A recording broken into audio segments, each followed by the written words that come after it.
தேசியவாதிகள் அனைவருக்கும் வணக்கம். இன்னைக்கு நம்ம கூட இணைந்திருக்கிறவர் கெவின் பால். அவர்கிட்ட பேசுறதுக்கு நிறைய இருக்கு, வாங்க அவர்கிட்ட பேசலாம். வணக்கம் ப்ரோ. ஹலோ பிரதர், எப்படி இருக்கீங்க? ரொம்ப நல்லா இருக்கேன். சூப்பர். நம்மளுடைய சென்ட்ரல் கவர்மெண்ட் நக்சலைட்ஸ்க்கு எதிராக, இந்த மாவோயிஸ்டுகளுக்கு எதிராக நிறைய ஆப்ரேஷன்ஸ்லாம் பண்ணியிருக்காங்க. நீங்களும் நிறைய இந்த மாவோயிசம் பத்தி, கம்யூனிசம் பற்றிலாம் பேசியிருக்கீங்க. ஸோ இந்த மாவோயிசம் யாரு, அவங்க மாவோயிசம் என்ன பண்றாங்க, அவங்களுடைய சித்தாந்தம் என்ன, ஸோ சொசைட்டிக்கு அகெயின்ஸ்டாக அவங்க என்னென்னலாம் பண்ணியிருக்காங்க ப்ரோ? எதுக்கு இவ்வளோ பேர் அவங்க அகெயின்ஸ்டாக இருக்காங்க? ரைட்.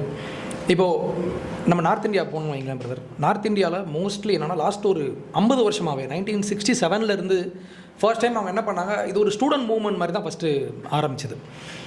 ஸ்டூடெண்ட்டில் இப்போ என்ன பண்ணுவாங்க, காலேஜில் உள்ள பசங்கிட்ட போயிட்டு இப்போது லைக் டிஒஎஃப் இருக்காங்கல்ல, அந்த மாதிரி ஒரு ஸ்டூடெண்ட் மூவ்மெண்ட் மாதிரி தான் முதல்ல ஆரம்பிச்சது. அதுக்கப்புறம் மாவோ அப்படின்ற ஒருத்தர் தான் இவங்களுடைய சித்தாந்தவாதி. இவங்களுடைய அடிப்படையில் இவங்களுக்கு ஐடியாலஜி கொடுத்தது அவர் தான். மாவோ நமக்கு தெரியும், ஒரு சைனாவில் இருந்த ஒரு ரெவல்யூஷனரி. அவர் ரெவல்யூஷனரி அப்படின்றதையும் தாண்டி அவர் பண்ண பல விஷயங்கள் நம்ம பார்த்துருக்கோம். மாவோ என்ன, சர்வாதிகாரி. எஸ், அவர் இப்போ கம்யூனிசம் நாடு அப்படின்னு நம்ம எடுத்துக்கிட்டோம்னா, முதல்ல சோவியத் ரஷ்யாவில் இருந்தால் ஃபஸ்ட்டு கம்யூனிசம் அப்படின்றது ஒரு ஆட்சியாக அமையுது. கால்மார்க்ஸ் ஒரு ஐடியாலஜியாக அதை கொடுத்தாலும் அது ஒரு ஆட்சி முறையாக அமைகிறது அங்கே தான் 1917. அதுக்கப்புறம் 1949 என்ன ஆகுது, சீனாவில் இருந்த அந்த நாட்டுக்கு எதிராக இவங்க செயல்பட்டு அந்த ஆட்சியை கவிழ்க்கிறாங்க. கவிழ்த்துட்டு 1949 இவங்க ஆட்சிக்கு வராங்க. ஆட்சிக்கு வந்தப்போ இவங்க என்ன பண்ணுறாங்க, இவங்க பண்ண ஃபஸ்ட்டு விஷயம் என்னென்னா, அந்த பீரியடில் சீனாவில் பார்த்திங்கன்னா பெசன்ஸ் அதிகமாக இருப்பாங்க. அக்ரிகல்ச்சர் தான் அங்கே main issue, main business and main economy. அப்போ இவங்க என்ன பண்ணுறாங்க, முதல்ல அங்கே இருந்த லேண்ட் ஓனர்ஸை நம்ம ஃபஸ்ட்டு காலி பண்ணணும். லேண்டை நிறைய பேர் வச்சுருப்பாங்கல்ல. இப்போது அவங்க என்ன ஆகுது, பல 100 ஆண்டுகளாக அவங்களுடைய பேரண்ட்ஸ் காலத்துலேருந்து அந்த லேண்டை வச்சு அங்கே விவசாயம் பார்த்துட்டு இருந்திருப்பாங்க. இவங்களுடைய ஃபஸ்ட்டு டார்கெட் என்னென்னா, முதல்ல நம்ம அதை எடுக்கணும், அதை ஸ்டேட் ஓனாக மாற்றணும். இப்போ கம்யூனிசமுடைய பேசிக் என்னென்னா, எதுவுமே ப்ரைவேட் ப்ராப்பர்ட்டியாக இருக்கக்கூடாது, எல்லாமே கவர்மெண்ட் தான் ஓன் பண்ணுவாங்க, கவர்மெண்ட் கிட்ட தான் எல்லாம் வேலை செய்யணும் அப்படின்ற மாதிரி ஒரு ஐடியாலஜி. அப்போ என்ன பண்ணணும், பல 100 வருஷமாக இவங்க லேண்டை கண்ட்ரோல் பண்ணுறாங்க. இவங்க தாத்தா காலத்துலேருந்து மக்கள் அதை வச்சுருக்காங்க. இவங்க ஃபஸ்ட்டு என்ன பண்ணுறாங்க, ஃபோர்ஸ் பண்ணி, அதான் இங்கே பிரச்சனையே. இப்போ கம்யூனிசம்னா என்னென்னா, முதல்ல ஃபோர்ஸபிளாக அங்கே இருக்கிற அந்த அந்த மீன்ஸ் ஆஃப் ப்ரொடக்ஷன் சொல்லுவாங்க, ஒரு ஒரு ஒரு உற்பத்தி பண்ணுற விஷயத்தை இவங்க அரசுடைமை ஆக்குறது முதல்ல பண்ணுறது. அதை பண்ணும்போது என்ன ஆகுனா, அவ்வளோ ஈஸியாக அதை பண்ண முடியாது. ஏன்னா மக்கள் ஒத்துப்பாங்களா, அதுக்கு எதிர்ப்பு வரும்போது என்ன ஆகும், அவங்களெல்லாம் கொல்லு. அப்போ கம்யூனிசமை நம்ம எஸ்டாப்ளிஷ் பண்ணணும் அப்படின்னாலே அது நார்மலாக டெமோக்ரஸியாக பண்ண முடியாது. ரைட், இதான் ஃபஸ்ட்டு. அப்போது இதான் நான் சின்ன குறிக்கீடு. இந்த கம்யூனிசம் வேறு, மாவோயிசம் வேறீங்களா? இல்லை, கம்யூனிசமில் மாவோயிசம் ஒரு பிரிவுன்னு வச்சுக்கலாம். ஏன்னா கம்யூனிசம் இவர் ஸ்டாலின் அவர் ஒரு ஸ்டைலாக பண்ணார், அதுக்கப்புறம் லெனின் அவர் ஒரு ஸ்டைலாக பண்ணார். அந்த வகையில் மாவோ அப்படின்றவர் அவர் இன்னொரு எக்ஸ்ட்ரீமுக்கு போனவர். அவர் என்ன பண்ணார், யாரெல்லாம் லேண்டை தரலையோ அவனை கொல்லு. அப்போ என்ன பண்ணணும், ஃபஸ்ட்டு என்ன பண்ணணும், டீஸ்டெபிளைஸ் பண்ணணும். டெமோக்ராட்டிக்காக ஒரு அரசாங்கம் இருக்குன்னா அந்த அரசாங்கத்தை ஃபஸ்ட்டு நம்ம டீஸ்டெபிளைஸ் பண்ணணும். அப்போ என்ன பண்ணணும், லேண்டை மொத்தமாக நம்ம எடுக்கணும். இதே ஃபிலாசபியை தான் நம்ம ஊரில் உள்ளவங்க எடுத்துக்கிட்டாங்க. அவங்க என்ன பண்ணாங்கன்னா, நம்ம இப்போ நார்த் இந்தியா போனீங்கன்னா அங்கே நிறையா மக்கள் ஆதிவாசி மக்களாக வாழ்ந்துட்டு இருக்காங்க. இவங்க என்ன பண்ணுறாங்க, அவங்க மண்டையை கழுவி அவங்கள பிரெயின் வாஷ் பண்ணி நாங்கள் உங்களுக்கு எல்லாம் பண்ணித்தரோம் அப்படின்னு சொல்லி. அப்போ என்ன பண்ணணும், நம்மளுடைய எதிரி யாருன்னா அரசாங்கம். ஓகேவா, இப்போது ஓட்டு போட்டு மக்கள் ஒரு அரசாங்கத்தை சூஸ் பண்ணியிருந்தாலும் அவங்க நமக்கு எதிரி அப்படின்ற மாதிரி அரசாங்கத்தை ஒரு எதிரியாக அவங்கள காமிச்சு அரசாங்கத்தை டீஸ்டபிளைஸ் பண்ணணும். மொத்தமாக உடைச்சிட்டு நம்ம அதிகாரப்பூர்வமாக நம்ம ஒரு இதை தூக்கி எரிஞ்சிட்டு அங்கே நம்ம கம்யூனிஸ்ட் ஆட்சியை நம்ம கொண்டு வரணும் அப்படின்றதான் மாவோயிஸ்ட்களுடைய அடிப்படை. இதை ஆரம்பித்தவங்க நிறைய பேர். அதில் முக்கியமான ஒருத்தர் நம்பல கேசவராவ். அவர் தான் இப்போ அரசாங்கம் போட்டது அவர் தான். 67 ஒரு மாணவராக இருந்தவர். அவர் ஒரு இன்ஜினியரிங் ஸ்டூடெண்ட், இன்ஜினியரிங் படித்தவர். அப்போது கம்யூனிசம் இன்றைக்கி இந்த அளவுக்கு வெற்றிகரமாக வந்திருக்கு அப்படின்னா அதற்கு முக்கியமான காரணம் அவங்க கல்லூரிகளில் போய் வேலை பார்க்க ஆரம்பித்தாங்க. படிக்கிற பசங்கிட்ட போய், இப்போது நீங்கள் பார்த்தீங்கன்னா படித்த பசங்க கேட்டால் அவங்க சொல்லுவாங்க கம்யூனிசம் ஒரு நல்ல ஒரு ஐடியாலஜி அப்படின்னு சொல்லுவாங்க. ஏன்னா அந்த அளவுக்கு பிரெயின் வாஷ் பண்ணப்பட்டிருக்காங்க. இவங்களுடைய டார்கெட்டே யாருன்னா நம்மளுடைய மாணவர்கள் தான். அப்போது இந்த மூமெண்ட் எங்கே ஸ்டார்ட் ஆகுதுன்னா காலேஜ் லெவலில், ஸ்கூல் லெவலில் அங்கேருந்து போய் ப்ரீச் பண்ணுவாங்க. அங்கேருந்து ப்ரீச் பண்ணி அவங்கள வந்து உள்ளே கொண்டு வருவாங்க. அப்படி உள்ளே வந்தவர் தான் இவர் நம்பலராவ் கேசவ். இப்போ ரீசெண்டாக ரைட்டா 67லேருந்து அவர் ஆக்டிவாக இருக்கார். ஆனால் அரசாங்கத்துக்கிட்ட இருந்து அவர் எஸ்கேப் ஆகிட்டே இருந்திருக்காரு. ஆனால் நிறையா சிஆர்பிஎஃப் அட்டாக்ஸ்லாம் அவருக்கு கான்டாக்ட்ஸ் உண்டு. அவர் தான் அதை மாஸ்டர் மைண்ட் பண்ணதே அவர் தான். அப்போது அந்த மாதிரி இருக்கும்போது தான் நம்ம அரசாங்கம் போயிட்டு இவங்களை இந்த ஆப்ரேஷன் மூலமாக அவங்கள காலி பண்ணுறாங்க. அப்போது இப்போ ஒரு கேள்வி ஒன்று வரும், கவர்மெண்ட் அவங்கள கொள்வது சரியா அப்படின்ற ஒரு கேள்வி வரும். அப்போது பொதுமக்கள் மத்தியில் இவங்க வந்து எந்த மாதிரி அவங்கள வந்து காமிச்சு வச்சுருக்காங்க அப்படின்னா, இவங்க வந்து போராளிகள், மக்களுக்காக போராடுறாங்க, ஆதிவாசி மக்களுக்காக போராடுறாங்க. ஆனால் நியூஸ்லாம் நீ பார்த்தா தெரியும், பல செய்திகள் வந்திருக்கு. அங்கேருந்து எப்படின்னா ஆதிவாசி மக்களை இவங்களுடைய கண்ட்ரோலில் வச்சுருந்துருக்காங்க. லைக் அதாவது அரசாங்கத்துக்கு எதிராக நான் ஒன்று பண்ண போகிறேன், நீ என் கூட துணையாக வரணும், அப்படி இல்லாத பட்சத்தில் நான் உன்னையும் போடுவேன். ஃபார் எக்ஸாம்பிள் சத்தீஸ்கரில் வந்து இப்போ அரசாங்கம் என்ன பண்ணாங்க, போன ஏப்ரலில் வந்த நியூஸ் இது, இந்த ஆப்ரேஷனுக்கு அப்புறமா 40 வருஷம் கரண்ட்டே இல்லை ஒரு கிராமத்தில். அந்த கிராமத்தை முழுசாக கண்ட்ரோல் பண்ணது யாருன்னா மாவோயிஸ்ட். அப்போ மக்களுக்காக போராளிகள், நாங்கள் வந்து மக்களுக்காக நிற்கிறோம் அப்படின்னு சொல்கிறவங்க அப்போ என்ன பண்ணணும், ஃபஸ்ட்டு வந்து அடிப்படை தேவையை வந்து அவங்க பார்த்துக்கணும். அவங்க ஏன் உள்ளே வராங்கன்னா, அரசாங்கம் உனக்கு எதுவுமே பண்ணலை அப்படின்னு சொல்லி தான் உள்ளே வராங்க. ஆனால் இவங்க கண்ட்ரோலில் இருந்த பகுதியை 40 இயர்ஸ் கரண்ட் இல்லாமல், ஒரு பேசிக் நீட் தானே, அப்புறம் பஸ்ஸு கூட இல்லாமல், ஒரு சில படித்தேன் ஹாஸ்பிட்டல்ஸ் இருக்காது, எஜுகேஷன் சிஸ்டம்ஸ் அங்கே சுத்தமாக இருக்காது, ரோட்ஸ் எதுவும் போடலை, இது மாதிரி நிறைய அந்த பேசிக்காக நம்ம இப்போ சிட்டியில் இருக்கும்போது என்னென்னலாம் நம்ம நார்மலாக பார்க்குறோமோ அது எதுவுமே அந்த மலை பிரதேசங்களில் ஆதிவாசிகள் இருக்கக்கூடிய இடங்கள்ல இல்லை அப்படின்ற மாதிரிலாம் சொல்லிட்டு இருந்தாங்க. அதை வந்து அரசாங்கம் பண்ணலை, நான் பண்ணுறேன் அப்படின்னு சொல்லி தான் உள்ளே வந்தாங்க. விடலை. ஆனால் இவங்களுடைய நோக்கம் அப்போ அப்படின்றது வந்து அந்த மக்களை முன்னேற்றம் அப்படி கிடையாது, அரசாங்கத்தை நம்ம வந்து கார்னர் பண்ணணும், அரசாங்கத்தை அழிச்சிட்டு ஒரு கம்யூனிச ஐடியாலஜி கொண்ட ஒரு ஒரு போராளி கூட்டத்துக்கு கீழே நம்ம மக்களை வந்து அதிகாரத்துக்கு கீழே கொண்டு வரணும் அப்படின்றது தான். எல்லா கவர்மெண்ட்லையும் இப்படி தான் பண்ணிட்டு இருந்தாங்களா? காங்கிரஸ், பிஜேபி எல்லா கவர்மெண்ட்லையும் பண்ணிட்டு இருந்தாங்க. ஆனால் இப்போ கொஞ்சம் அதிகமாக அவங்க தூக்க ஆரம்பிச்சாங்க. ஏன்னா 67 யார் ஆட்சி பண்ணிட்டு இருந்தா? ஆப்வியஸ்லி காங்கிரஸ் தான். அப்போ என்ன நமக்கு ஒரு கேள்வி வருதுன்னா, நேருவே கம்யூனிஸ்டவாதி தான் அப்படின்ற மாதிரி சொல்லுவாங்க. கண்டிப்பாக அவர் ஒரு லெஃப்டிஸ்ட் தான். அவர் வந்து சாஃப்ட் லெஃப்ட், அதாவது ரொம்ப அக்ரெசிவாக வந்து லெஃப்டிசம் மாதிரி தெரியாது, உள்ளுக்குள்ள நிறைய வேலை பண்ணுவார். ஆனால் வெளியே வந்து நேஷனலிஸ்ட் மாதிரி காமிச்சிப்பார். அவருமே ஒரு இடதுசாரி அந்த ஐடியாலஜி கொண்டவர் தான். ஸோ அதனால தான் அவர் சைனாக்கு வந்து ஐநால நிரந்தர உறுப்பினருக்கான அந்த ஒரு விஷயத்தை கொடுத்தார் அப்படின்ற மாதிரி சொல்லுவாங்க. அது உண்மைதான் பிரதர். அந்த சைனீஸ் கம்யூனிஸ்ட் பார்ட்டி அது கூட தான் இவங்களுக்கு கான்டாக்ட்ஸ் உண்டு. இன்றைக்கும் நீங்கள் பார்த்தீங்கன்னா ராகுல் காந்தி அவங்களுக்கு ஆதரவாக பேசிகிட்டு இருப்பார். சிசிபின்றது இப்போது கம்யூனிசம் அப்படின்றது ஒரு ஐடியாலஜி, அந்த ஐடியாலஜியை நான் வந்து சப்போர்ட் பண்ணுறேன் அப்படின்றதையும் தாண்டி ஒரு வெளிநாட்டில் இருக்கிற ஒரு பார்ட்டி, ரைட்? இப்போ சிசிபின்றது ஒரு சைனீஸ் பார்ட்டியை நம்ம ஊரில் உள்ள ஆட்கள் வந்து ஆதரிச்சிட்டு இருக்காங்க. அப்போது இவங்களுக்கும் அவங்களுக்குமான கனெக்ஷன் என்ன அப்படின்னு நம்ம பார்க்கணும். இது வந்து நீண்ட காலமாக இது வந்து இருக்கிற ஒரு பிரச்சனை. ரீசெண்டாக தி ஹிந்து நீங்கள் பார்த்துருப்பீங்க, சைனா இருக்கிற கம்யூனிஸ்ட் பார்ட்டி 100 வருஷம் செலிப்ரேட் பண்ணுறாங்க சொல்லிட்டு இங்கே நம்ம ஊர் ஆட்கள் அதுக்கு ஆதரவாக தான் நம்ம பார்த்தோம் நம்ம. அப்போது இது வந்து ஒரு நீண்ட கால 67லாம் இப்போ எத்தனை வருஷம்? 60 வருஷம் கிட்ட ஆகுது. 60 வருஷம் 58 வருஷம் ஆச்சு. 58 வருஷமாக அப்போது காங்கிரஸ் ஆட்சி அந்த காலத்தில் தான் இப்படி தான் நடந்துகிட்ருக்கு. அப்போ மாவோ அப்படின்றவர் என்ன சொன்னார்னா, லேண்டு அப்படின்றது வந்து ப்ரைவேட்டாக இருக்கக்கூடாது, லேண்டு வந்து யாருமே வந்து ஓன் பண்ணக்கூடாது அப்படின்றது தான் அவருடைய பேசிக் ஐடியாலஜி. அப்போ அங்கேருந்து ஆரம்பிக்கப்போ இவங்க என்ன பண்ணுறாங்க, ஆதிவாசி மக்களுடைய அந்த ஏழ்மையை பயன்படுத்திக்கிட்டு அவங்க வந்து மலைப்பகுதியில் வாழ்ந்துட்டு இருப்பாங்க, அவங்களுக்கு வசதிகள் ஒழுங்காக போய் சேர்ந்துருக்காது, அந்த அளவு நாலேஜாகவும் இருந்திருக்காது. இவங்க என்ன பண்ணுறாங்க, அதை பயன்படுத்தி அவங்கள வந்து பிரெயின் வாஷ் பண்ணி இதுக்குள்ளே போய் சேர்த்து இதன் மூலமாக நம்ம ஒரு ரெவல்யூஷன் பண்ணலாம், புரட்சி பண்ணலாம் அப்படின்னு சொல்லி அரசாங்கத்துக்கு எதிராக மக்களை வந்து மாற்றி விடுற வேலையை இவங்க பண்ணி சக்ஸஸ்ஃபுல்லாக இருந்தாங்க. நிறைய பேர் வந்து இப்போது அசாம்லாம் போனீங்கன்னா அசாமில் வந்து இன்றைக்கும் சைல்டு சோல்ஜர்ஸ், சின்ன பசங்க 13 வயசு 14 வயசு பசங்களெல்லாம் வாருக்குள்ளே கொண்டு வர்ற வேலையை பண்ணிட்டு. ஏன்னா அவங்களுக்கு தெரியும் நம்ம சின்ன வயசுலேருந்து நம்ம வந்து ஆரம்பிக்கணும், ஒரு ஏஜ் ஆனதுக்கப்புறம் அவனை நம்ம பேச முடியாது, சின்ன வயசுலேருந்து அவனை நம்ம கொண்டு வரணும், அவங்க ஐடியாலஜிக்குள்ளே கொண்டு வரணும் அப்படின்னு சொல்லி அதை பண்ணிகிட்டு இருந்திருக்காங்க. சின்ன பசங்க 14 வயசு 15 வயசு பசங்களாம் பாம்பு வச்சதெல்லாம் நம்ம பார்த்தோம் அசாமில். இன்றைக்கும் இருக்குது அது. அப்படி இந்த ஜேஎன்யூவில் பார்த்துருக்கீங்களா, ஜவஹர்லால் நேரு யூனிவர்சிட்டி, அங்க வந்து பயங்கரமா இந்த ஒரு மூவ்மெண்ட் வந்து இருக்கும். ரைட். அங்க வந்து 40 வயசு 45 வயசுல இருக்கிறவங்க ஸ்டூடெண்ட்ஸ் சொல்லி சுத்திட்டு இருக்காங்க. சோ அவங்களும் இதே தான் பண்றாங்க. ஹர்பல் நக்சல்ஸ். எக்ஸாக்ட்லி. அவங்க வந்து நேரடியா கன் எடுத்துட்டு போயிட்டு யாரையும் சுடலை அப்படின்னாலும் பின்னால இருந்து பெண் மூளை மாதிரி அவங்க செயல்படுறாங்க. இந்த பெண் மூலியமா. ரைட். பெண் அப்படின்றது தான், பேனா அப்படின்றது ரொம்ப ஆபத்தானது.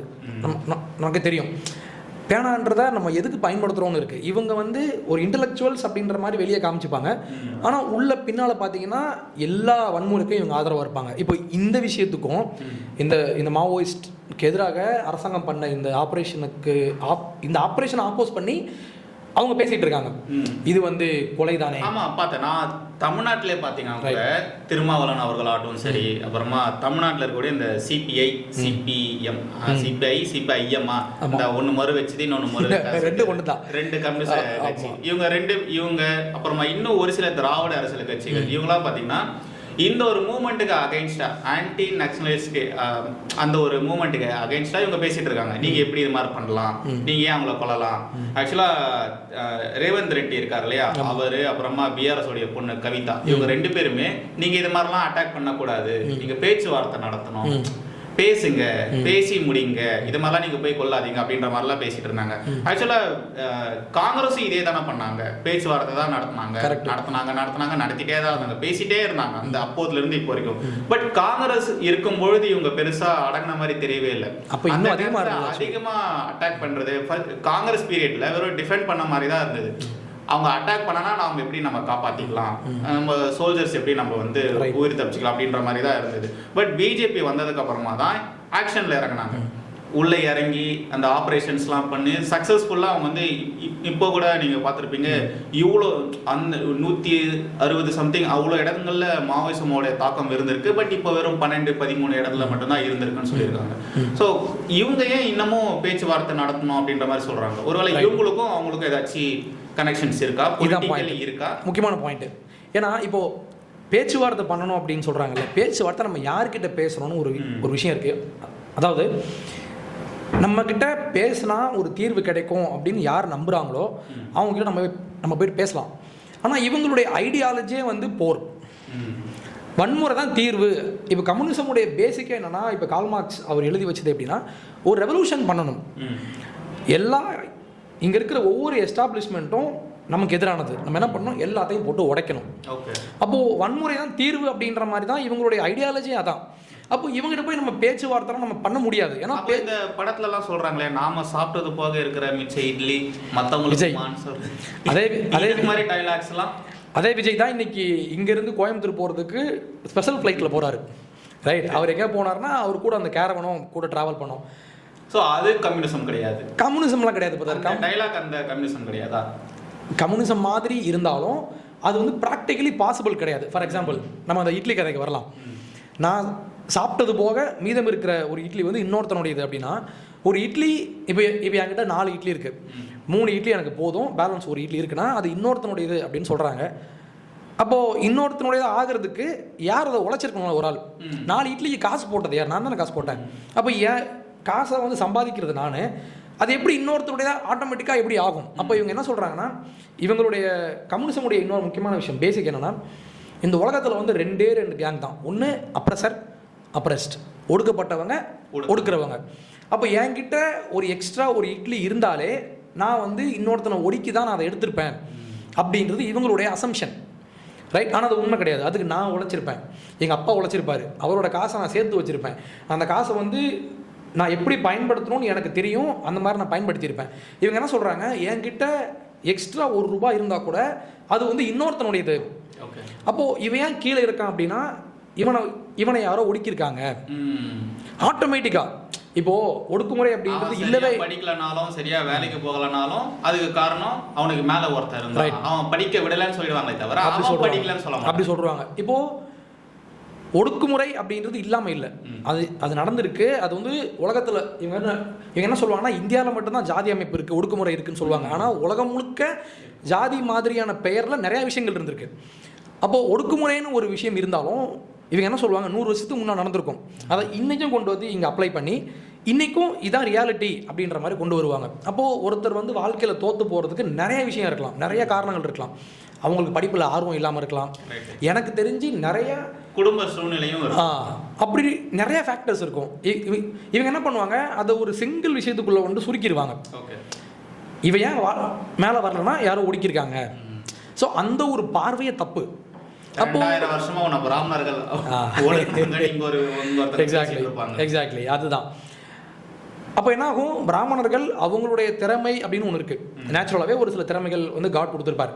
அந்த திறமையை பயன்படுத்தி மேலே வந்திருப்பாங்க. அவங்களுக்கான வாய்ப்புகளை அவங்க பயன்படுத்தியிருக்காங்க. இவங்க என்ன சொல்லுவாங்கன்னா அதெல்லாம் இல்லை, இவங்க மேலே வந்துட்டாங்கன்னா யாரையும் ஒடுக்கியிருக்காங்க. அப்போது இவங்க சமூகத்தை பார்க்குறாங்க, அங்கே ஒரு மக்கள் சாதாரணமாக வாழ்ந்துட்டு இருக்காங்க, இன்னொருத்தருக்கு மேலே இருக்காங்க.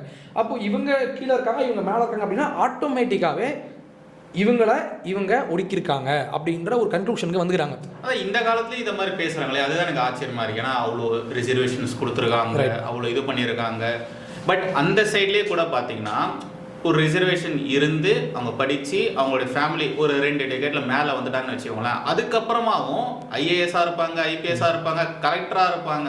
ஐஏஎஸ் அவங்க வந்து பார்த்தீங்கன்னா மேலே வந்ததுக்கப்புறமா அந்த ரிசர்வேஷனை யூஸ் பண்ணுறாங்க இல்லையா, அவங்க அதை யூஸ் பண்ணாமல் அவங்க சமூகத்தில் இருக்கக்கூடிய இன்னொருத்தவங்களை தூக்கி விட மாட்டேன்றாங்களே, அதை பண்ண மாட்டேன்றாங்களா. ஆனாலும் இப்போவும் பார்த்தீங்கன்னா மேலே வந்ததுக்கு அப்புறமா பிராமணர்களை தான் அவங்க தொங்க. கரெக்ட். அப்போது இவங்களுக்கு வந்து ஒரு வில்லன் தேவைப்படுது.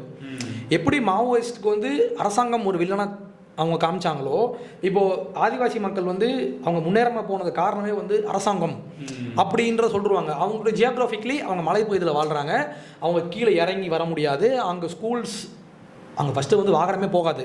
அந்த மாதிரி ஒரு மலைப்பகுதியில் வாழ்ந்த மக்களை நம்ம முன்னேற்றணும். ஆனால் அதுக்கு ஒரு வில்லனை இவங்க காட்டுறாங்க, ஒரு கேரிகேச்சர் மாதிரி கிரியேட் பண்ணி வந்தாலும் அவங்க வந்து இவங்க ஆக்குபைட் பண்ண வராங்க, அவங்களுடைய நிலத்தை வந்து திருட வராங்க அப்படின்ற மாதிரி பிரைன் வாஷ் பண்ணி கவர்மெண்ட்டுக்கு அகைன்ஸ்டா இந்த மக்களையே யூஸ் பண்ணிடுறாங்க, திருப்பி விடுறது. இப்போ அரசாங்கத்தை வந்து அடிக்கிறது யாருன்னு பார்த்தீங்கன்னா இதே ஆதிவாசி மக்களில் உள்ள சின்ன பசங்க. தெரியாது அவங்களுக்கு, விஷயம் தெரியாம. கரெக்ட். அவங்களுக்கு வந்து உலகம் தெரியாது. அவங்க வாழ்ந்த சூழல் எப்படின்னா அரசாங்கம் நம்மளை ஒடுக்குது அப்படின்ற மாதிரி தான் அவங்கள சதா காலமும் அவங்கள பிரெயின் வாஷ் பண்ணி அவங்கள அந்த மாதிரி மாற்றி வச்சுருக்காங்க. அப்போ அந்த பசங்க என்ன பண்ணுவாங்க, அவங்களுக்கு தெரியாது, போய் அடிப்பாங்க.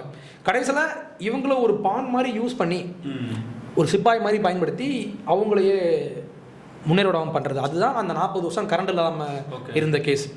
அப்போது காங்கிரஸ் ஆட்சியில் வந்து இவங்க என்ன பண்ணுவாங்கன்னா, நம்ம பேசணும் பேச்சுவார்த்தைக்கே வரமாட்டேன், என்னுடைய ஒரே நோக்கம் உன்னை கொல்றது தான் அப்படின்னு ஒருத்தர் இருக்கான். அரசாங்கமே இருக்கக்கூடாது, அதை நான் டீஸ்டபிளைஸ் பண்ணுவேன். அவங்க பேச்சுவார்த்தைக்கு வந்தாலும் அந்த ஒரு 10 days 15 days வந்து அமைதியா இருப்பாங்க. கரெக்ட். திருப்பி மறுபடியும் பழைய மாதிரி திருப்பி உள்ள ஆரம்பிச்சு விட்டுறது அப்படின்ற மாதிரி பண்ணிட்டு இருந்தாங்க. ரைட். அப்போ இதுக்கு பின்னால மூளையா இருக்கிறது ஜேஎன்யூ மாதிரியான யூனிவர்சிட்டிஸ். நீங்க பார்த்துருப்பீங்க, ஜேஎன்யூ யூனிவர்சிட்டிக்கு உள்ளே வந்து கத்தி கம்பெல்லாம் கொண்டு வந்தாலும் நம்ம பார்த்துருக்கோம். உள்ளவங்க உள்ள இருந்த ஆளுங்க ரைட், ஜேஎன்யூக்காரர் தான். அப்போ ஜேஎன்யூ அப்படின்றது டெல்லியில் இருக்கிற ஒரு மாஸ்டர் மைண்ட் மாதிரி இவங்க எல்லாருக்கும் ஐடியா போட்டு தர ஒரு பிரெயின் மாதிரி ஆப்ரேட் ஆகுது. இது அவங்க பிரெயின் மாதிரி இருக்காங்க. மாவோயிஸ்ட் வந்து அவங்க தான் ஃபீல்டில் வேலை பார்க்குறாங்க. இனிஷியல் பீரியட்லேருந்து ஜேஎன்யூ எப்போவுமே அவங்களுக்கான அவங்களுடைய ஸ்கோப்பே அப்படி தான், அவங்க ஆப்ரேட் ஆகிறது அதுதான். ஓகேவா, அவங்களுடைய நோக்கமே வந்து கம்யூனிஸ்ட் ஆட்சியை நம்ம இந்தியாவில் கொண்டு வரணும். அது டெமோக்ரஸியாக சாத்தியம் இல்லை. ஏன்னா communism by definition is revolution. அவங்க ரெவல்யூஷன் தான் அவங்களுடைய கோரே. இதெல்லாம் நம்ம பேசிக்காக பார்க்குறோன்னா we have to go back to Marx. Karl Marx பேசின விஷயமே அதான், டெமோக்ரஸி கூடாது அப்படின்றது தான் அவங்களுடைய பேசிக். அப்போ அங்கேருந்து ஆரம்பிக்கும் போது காங்கிரஸ் கட்சி வந்து நம்ம அவங்ககிட்ட பேச்சுவார்த்தை நடத்தணும் அப்படின்னு சொல்கிறதே முதல்ல ஒரு ஏமாற்று வேலை தான் நான் பார்க்குறேன். இது வரைக்கும் அப்படி பேசி எந்த ஒரு முன்னேற்றமும் நடந்ததில்லை இது வரைக்கும். அதோடைய கிளைமேக்ஸ் தான் இப்போ நடந்திருக்கு. இது கம்யூனிசம் எப்படி ஃபர்ஸ்ட் இந்தியாவுக்குள்ள வந்தது? ஏன்னா இண்டிபெண்டன்ஸ் டைம்ல பார்த்தீங்கன்னா பிரிட்டிஷ்காரங்க இருந்தாங்க, முகல்ஸ் இருந்தாங்க, அதுக்கு முன்னாடி முகல்ஸ் இருந்தாங்க, நாம எல்லாருமே பிரிட்டிஷ்க்கு அகேன்ஸ்டா இங்க இருந்தோம். இந்த கம்யூனிசம் எங்கிருந்து வந்தது? திடீர்னு நேருக்கு எப்படி இந்த கம்யூனிச சித்தாந்தம் வந்தது? ஓகே, நேரு வந்து அவர் ஒரு பிராமணராக இருந்தாலும், அவர் படித்தவர் அப்படின்னாலும், அவருடைய வெஸ்டர்ன் இன்ஃப்ளூயன்ஸ்னு ஒன்று அவருக்கு உண்டு, மேற்கத்திய அந்த ஒரு இன்ஃப்ளூயன்ஸ் அவருக்கு உண்டு. இப்போ நேரு ஃபேமிலி ஃபுல்லாக பார்த்தீங்கன்னா வெளியே இருந்து படிச்சுட்டு வந்தவங்க தான். அப்போது வெளியே இருந்து படிக்கும்போது கண்டிப்பாக கம்யூனிசமுடைய அந்த ஒரு விஷயம் அவங்களுக்கு இல்லாமல் இருக்காது, தாக்கம் கண்டிப்பாக இருக்கும். அப்போது அவர் நேச்சுரலாகவே ஒரு லெஃப்டிஸ்ட் தான். ஒருவேளை அவர் அந்த பீரியடில் கம்யூனிசம் நல்லா இருந்ததோ? அப்படி சொல்ல முடியாது பிரதர். ஏன்னா கம்யூனிசம் அப்படின்றது எந்த காலமும் அது ஒரு பாம்பு தான் என்னை பொறுத்த வரைக்கும். ஏன்னா மேலே பார்க்குறதுக்கு நல்லா தான் இருக்கும், உள்ள வந்து நிறைய விஷத்தன்மை உள்ள விஷயம். படிக்கும்போது கேட்கும்போது நல்லா இருந்திருக்கும், பட் அதை இம்ப்ளிமெண்ட் பண்ண வரும்பொழுது தான் அதில் இருக்கிற சிக்கல். இம்ப்ளிமெண்ட் பண்ணுறப்போ அது ப்ராக்டிகலி சாத்தியமே இல்லை. அதனால தான் நேரு வந்து விட்டுட்டாரு போல இருக்கு. கரெக்ட். கம்யூனிசவாதியாக இருந்தாலும் பட் அந்த ஆட்சியை கொண்டு வரதுக்கு அவர் எந்த ஒரு பிரயத்தனம் எடுக்கல போல. ரைட். அவர் என்ன பண்ணாரு, சரி நம்ம வந்து காங்கிரஸ் அப்படின்னு நம்ம கொண்டு போயிடலாம், கம்யூனிசம் நம்ம ரொம்ப உள்ளே கொண்டு வந்தால் அது பிரச்சனையாகும் அப்படின்னு அவருக்கு தெரியும். ஏன்னா அதோடைய ட்ரூ ஃபேஸ்ன்றதை அவர் பார்த்துருக்காரு, அவருக்கு தெரியும். அப்போது என்ன ஆகுது, 67 இவங்க உள்ளே வராங்க, பேச்சுவார்த்தை நடத்துகிறாங்க. ஆனால் பேச்சுவார்த்தை அப்படின்றது இதற்கான தீர்வாக இருக்க முடியாது. ஏன்னா நான் உன்னை பார்த்தாலே நான் உன்னை கொல்லுவேன் அப்படின்னு சொல்கிறவங்க நீங்கள் அன்பெல்லாம் நீங்கள் பேச முடியாது. அப்போது அரசாங்கம் இப்போ பண்ணது சரி. ஆக்சுவலி இன்னும் நான் சொல்கிறது என்னென்னா, முழுசாக இவங்களை ஒழிக்கணும். மாவோயிஸ்ட் அப்படின்ற ஒரு கேங்கும் சரி, அவங்களுக்கு பின்னால் இருந்து ஆப்ரேட் ஆகிற ஆளுங்களையும் சரி, இவங்களை வந்து நம்ம ஒரு ஒரு சித்தாந்த ரீதியாக நம்ம அவங்கள ஆப்போஸ் பண்ணணும் இன்னுமே ஸ்ட்ராங்காக.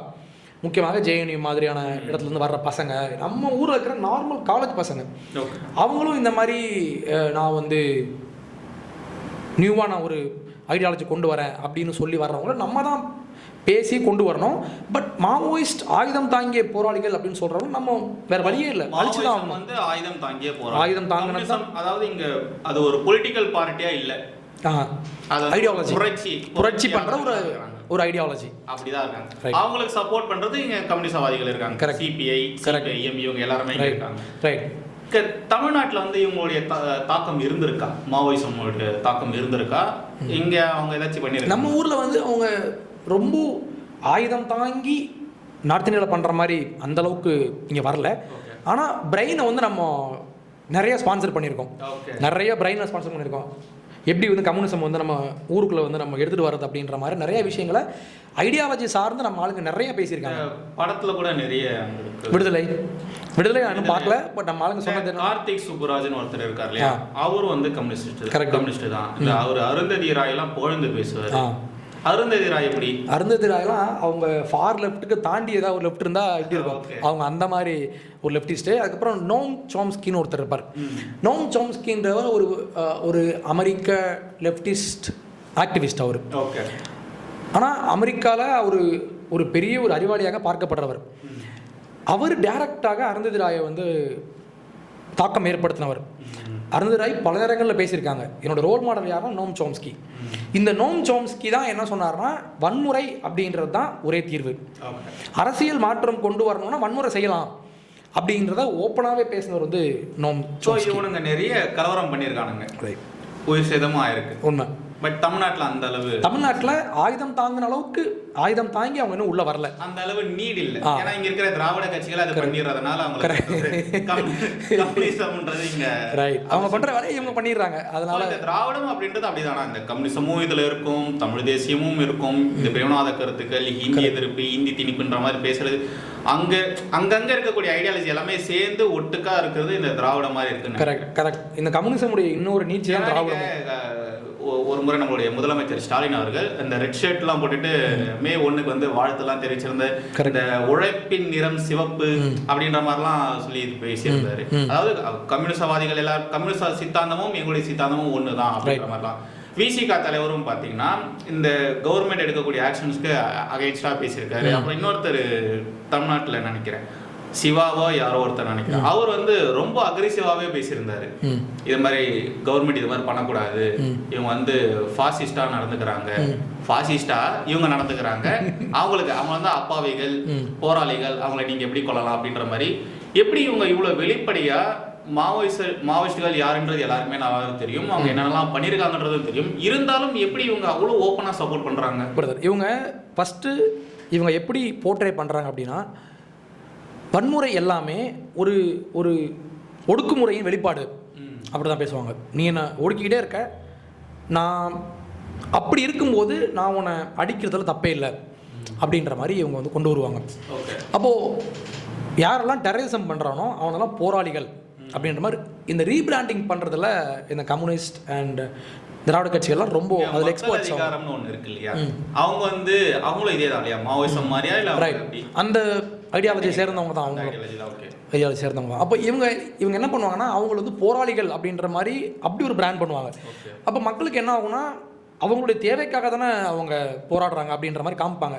ஆனால் அவங்களுடைய அண்டர்லைங் நோக்கம்ன்றது வேற.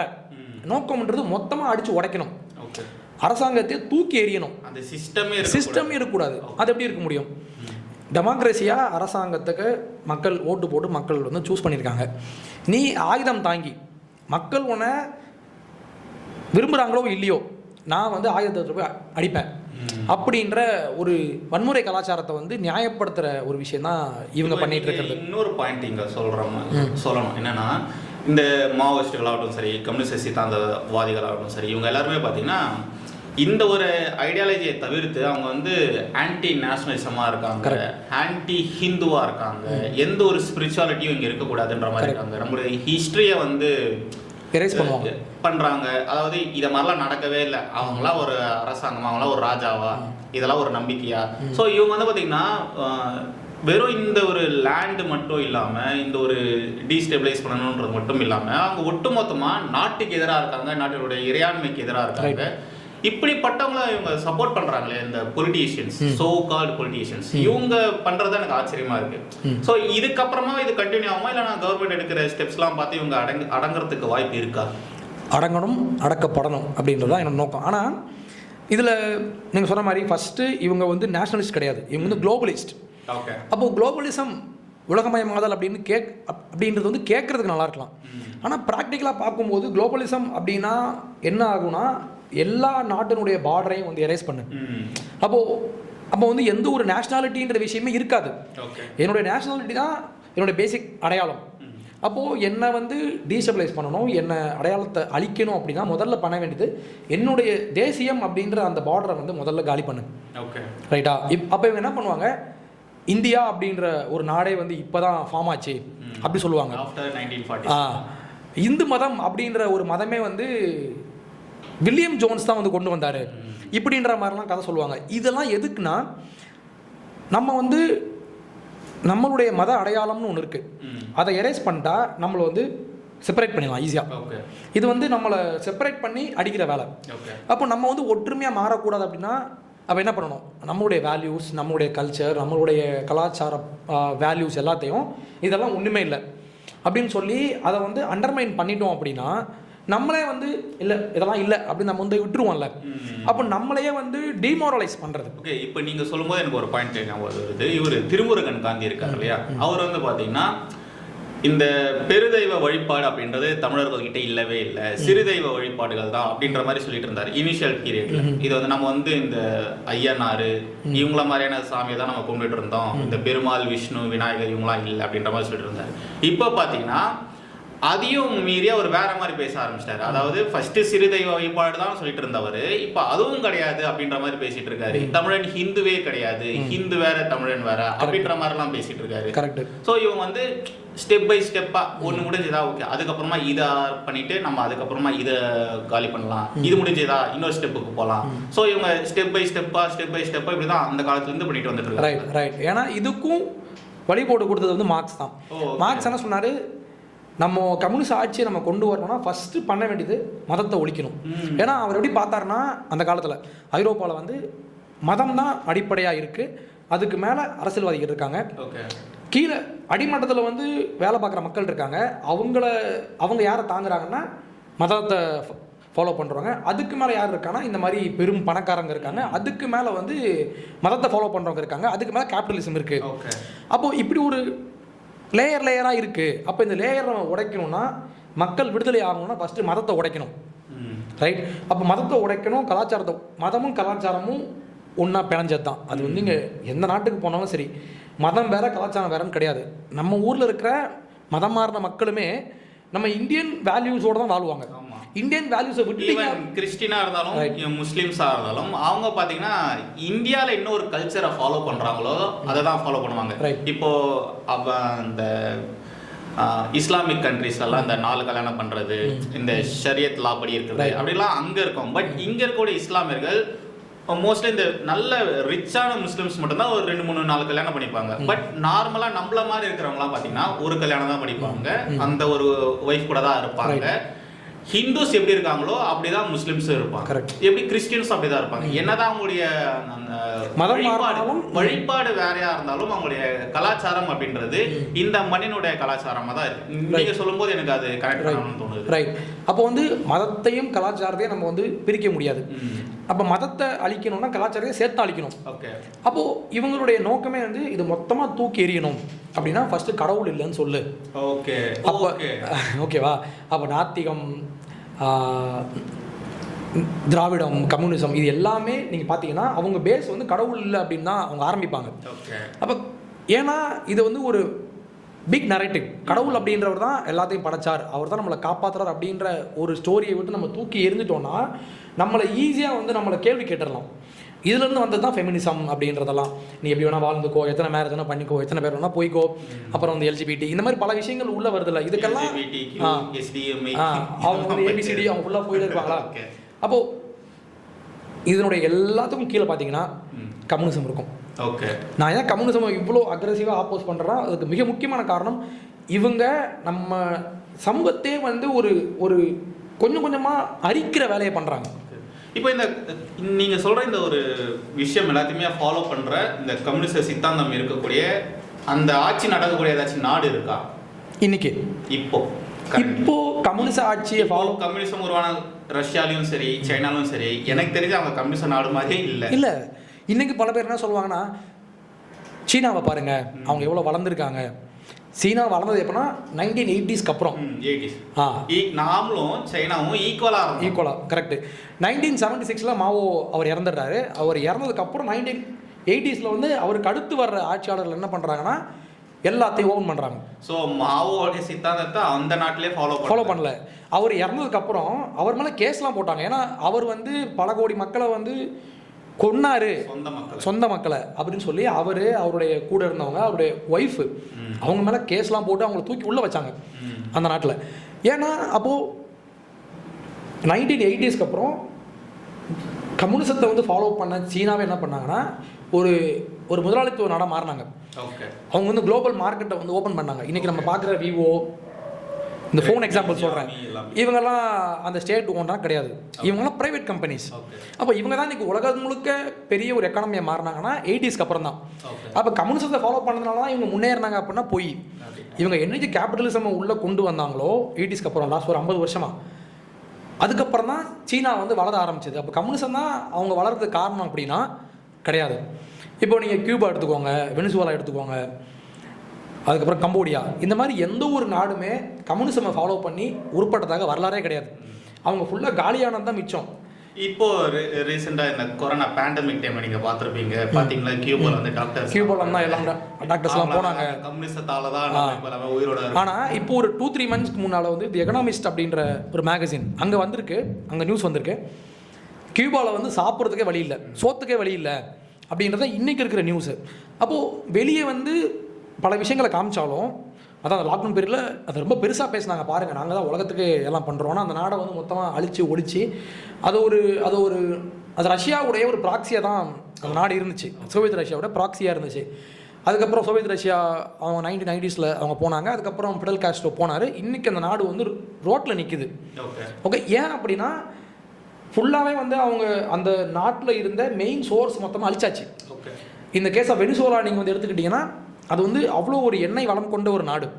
அந்த நாட்டை வந்து நான் வந்து கொண்டு வரேன் அப்படின்னு சொல்லி பப்ளிக் செக்டரை ஃபுல்லாக விரட்டி விட்டு இவன் ப்ரைவேட் எல்லாத்தையும் ஒழிச்சிட்டு அரசாங்கம் ஃபுல்லாக வந்து எடுத்து பண்ணாங்க. ஃபுல்லாக வந்து அதை மிஸ்மேனேஜ் பண்ணி இன்றைக்கி அந்த நாடே வந்து திவாலாகி போயிடுச்சு. அப்போ கம்யூனிசம் நான் சேலஞ்ச் பண்ணுறது ஆடியன்ஸ்க்கு, கம்யூனிசம் அப்படின்ற ஒரு சித்தாந்தத்தை வந்து ஃபாலோ பண்ணி இன்றைக்கி உருப்பட்ட நாடு ஒன்று காட்டுங்க, ஒரு நாடு காட்டுங்க. ஏன்னா அவ்வளோ பெரிய சோவியத் ரஷ்யாவே உடஞ்சி நொறுக்கி போயிடுச்சு. ஓகே, அதுக்கப்புறம் கம்யூனிசம் வந்து ஈஸ்டர்ன் யூரோப்புக்கு வந்தாங்க, லைக் ரொமேனியா, பல்கேரியா, அங்கெல்லாம் உள்ளே வந்தாங்க. அந்த நாடை ஃபுல்லாக காலி பண்ணி அந்த நாடை ஃபுல்லாக திவாலாகி அவங்க திருப்பி இப்போ கேபிட்டலிசம்க்கே போயாச்சு. அப்போ கேபிட்டலிசம் அப்படின்ற ஒரு விஷயம் தான் மக்களை வந்து முன்னேற்றம் அப்படின்றது தான் நம்ம பார்த்த விஷயம். காளையர்கள் மாதிரி போல இவனுங்க கரெக்டு வர நாடு எல்லாத்தையும் எங்கெல்லாம் காலை வைக்கிறாங்களோ அந்த நாடு வந்து விளங்காம தான் போயிருக்கு. திவாலாயிரம் நாடு சும்மா டவுனான பரவாயில்ல, மொத்தமாக முடிச்சு விட்ருவாங்க நாட்டை. அதில் வந்து இவங்க வந்து எக்ஸ்பர்ட் கம்யூனிஸ்ட்டு. அந்த வேலையை தான் வந்து நம்ம ஊர்லேயும் பண்ணதுக்கு இப்போ ட்ரை பண்ணுறாங்க, மாவோயிஸ்ட் அப்படின்ற பெயரில். அவங்களுக்கு ஆதரவாக இவங்க இந்த மாதிரி அறிவாளிகள் அப்படின்னு சொல்கிற ஆட்கள் வந்து பின்னால் வந்து வேலை பார்க்குறாங்க.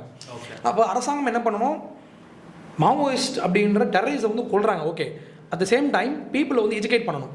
இந்த மாதிரி கம்யூனிச பாதையிலிருந்து நம்ம வெளியே வரணும், கம்யூனிசம் அப்படின்றது ஒரு தீர்வே கிடையாது அப்படின்றத மக்களுக்கு வந்து எஜுகேட் பண்ண வேண்டிய தேவை நமக்கு இருக்குது. ஸோ அதில் ஒரு சின்ன பாட்டாக தான் நாம் இப்போ ஆரம்பிச்சிருக்கோம். கண்டிப்பாக இந்த நம்ம பண்ணுற இந்த வீடியோஸ் மூலமா நம்ம தொடர்ந்து நம்ம இதை பற்றி பேசலாம். கம்யூனிசமுடைய வரலாறு கண்டிப்பாக இது ஜஸ்ட் இந்த இன்ட்ரோ மாதிரி தான். நாங்கள் இந்த ஒரு விஷயத்தை எடுத்து பேசணும் அப்படின்றவங்க நாங்கள் யோசிக்கவே இல்லை, ஜஸ்ட் அப்படியே உட்காந்து பேச ஆரம்பிச்சிட்டோம்.